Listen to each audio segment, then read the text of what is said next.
कांग्रेस विधायक अभय मिश्रा ने एक विवादित बयान देकर सुर्खियों में आ गए हैं। विधायक ने सार्वजनिक मंच से रीवा एसपी विवेक सिंह पर अशोभनीय टिप्पणी की, जो सोशल मीडिया पर तेजी से वायरल हो गई।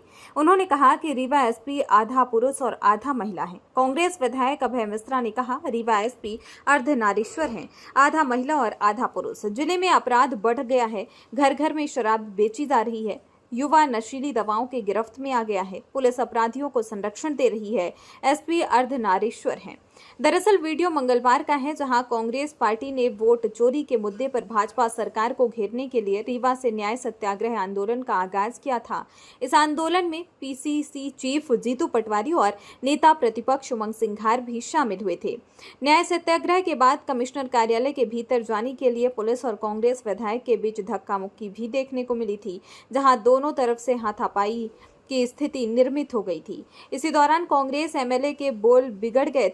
जाते जाते सिमरिया विधायक अभय मिश्रा ने रीवा एसपी को आड़े हाथों लिया, जिसका वीडियो मंगलवार को सामने आया है, जिसमें वे रीवा एसपी पर आपत्तिजनक टिप्पणी करते हुए नजर आ रही हैं। उन्होंने पुलिस अधीक्षक पर कई गंभीर आरोप भी लगाए हैं।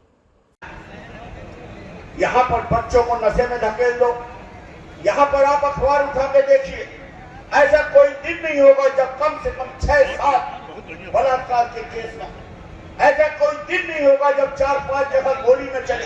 कारण क्या है? कोई अभी कह रहे थे ओंकार मरकाम जी, ये जो गांव गली गली शराब की पैकारी और फोरेक्स में युवाओं को डुबो दिया गया है, ये उसका परिणाम है। युवा शिक्षित भी होगा तो करेगा क्या?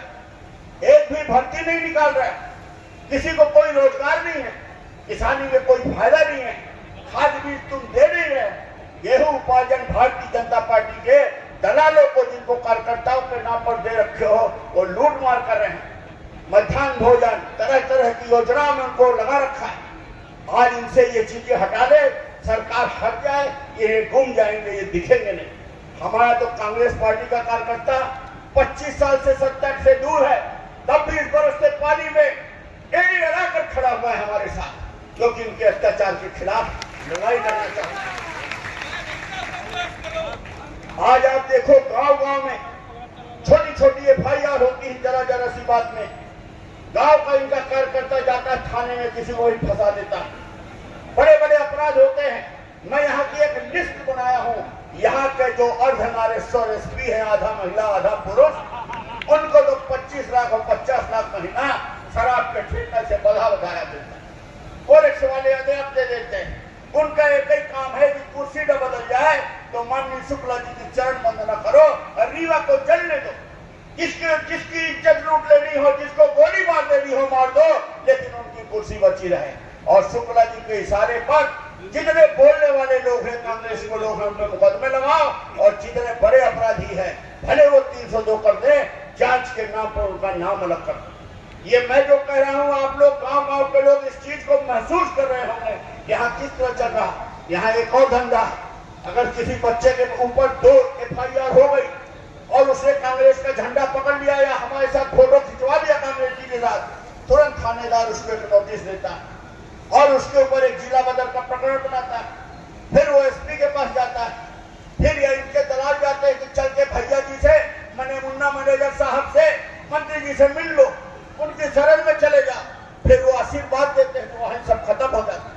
अगर वो नहीं जाता तो फिर उसके बाद उसका प्रकरण कलेक्ट्रेट जाएगा, फिर वो जिला बदल हो जाएगा। इनके बड़े बड़े अपराध में कोई कार्रवाई नहीं होगी। थाने में अभी किस तरह से कारनामा हुआ, ये सब के सामने एक उदाहरण है कि ये जब अपनी पुलिस की रक्षा नहीं कर सकते, एक महिला अधिकारी के ऊपर को बंधक बनाकर उसके ऊपर हमला हो रहा, आक्रमण हो रहा, जब ये उसकी रक्षा नहीं कर सकते तो जनता की क्या रक्षा करें। हमारा ये कहना है कि समय बदल रहा है, अति सर्वत्र वर्ज्य अति का अंत होता है। शिवराज सिंह मुख्यमंत्री थे, उन्होंने इस प्रदेश की संस्कृति को बदल के रख दिया। उन्होंने इस लूट मार और इस षड्यंत्र को पनपाया, और सत्ता, जैसे वो चुनाव जीतते थे अगले दिन से सत्ता में लग जाते थे कि जनता का पैसा है, कर्जा लो, लूट करो, खुद भी कमाओ, जनता में भी लुटाओ और किसी तरह कुर्सी को बनाए रखो। और उसका परिणाम था कि लगातार ये सत्ता में बने रहे। आज हमारे मुख्यमंत्री मोहन यादव जी, इनके उनके में अंतर है। ये बिल्कुल नहीं सोच रहे हैं कि कल ही से नहीं लग गए कि सत्ता बने। इनको इनके दल के ही लोग स्वीकार नहीं कर रहे। उनको लगता है मेरे जूनियर है, ये कैसे मुख्यमंत्री होगा, ये सब आपस में एक दूसरे की टाक खिंचाई कर रहे हैं। उनकी चल भी नहीं रही। यहाँ एक मुख्यमंत्री नहीं 3-4 हैं। कोई जबलपुर में अलग अपना सियासत बनाए है, कोई रीवा में अलग, कोई ग्वालियर में अलग, कोई नरसिंहपुर में अलग। और मुख्यमंत्री जी को लग रहा है कि 5 साल किसी तरह हमारा कट जाए, हमारी कुर्सी बच जाए, सरकार बने, भाड़ में जाए, मध्य प्रदेश जलना हो, कल जलना हो तो आज जल जाए। आज ये स्थिति है। अब हमें करना क्या है?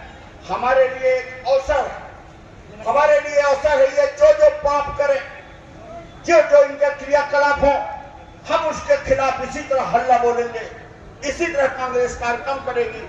अभी हमारे जीतू पटवारी जी के ऊपर मुकदमा लगा, किसके लिए? आपके लिए, बात उठाने के पीछे उनके परिवार के लोगों पे लगाया गया। उमंग संघियार जी के खिलाफ याचिका लगाई गई, हमारे हेमंत कटारे के खिलाफ वो किया गया, उनके खिलाफ भी याचिका लगाकर फंसाने का प्रयास किया जा रहा है, केस लगाने का। हमारे आरिफ मसूद के स्कूल की जांच कराकर FIR कराई जा रही है। हमारी सैलाना विधायक के बच्चों पे किया जा रहा है। हमारे ऊपर के छोटा मोटा ये अभी हमको जानते हैं कितना, हम तो मरने के लिए पैदा ही हुए, सभी हुए, हमको भी कल मर जाना। हम इनसे कुछ नहीं डरते, हमको कुछ नहीं मानते। हमारा जो भी है हमारा बनाया है, किसी कल जाएगा नहीं, मेरा है, मैंने खेला, मैंने बनाया, मिट जाए, कल मिटता हो, आज मिट जाए। पर मैं अपने स्वभाव से समझौता नहीं कर सकता और मैं इनसे लड़ता आया। मैं रीवा का चुनाव लड़ा था 2018 में, सिमरिया छोड़कर रीवा आया था और 18,000 से ज्यादा वोट कभी नहीं मिला, मुझे 53,000 वोट पहली बार मिला था। मैंने इनके पूरे कर्म कुंडली खोल दी थी और ये जो 64,000 से जीतते थे, ये 20 और 25 में अटके। हमारी कमी है, हम पूरी ताकत लगा दें, मैनेजर साहब उलट जाएंगे और इस बार उलटेंगे, क्योंकि इस बार ये जिस तरह से अब रीवा बेच डाले, अब गांवों का नंबर लगा दिया, कोरेक्स का ये नशेड़ी बना रहे हैं। अब इनको दादा बनने का शौक है, गुंडाई का बड़ा शौक।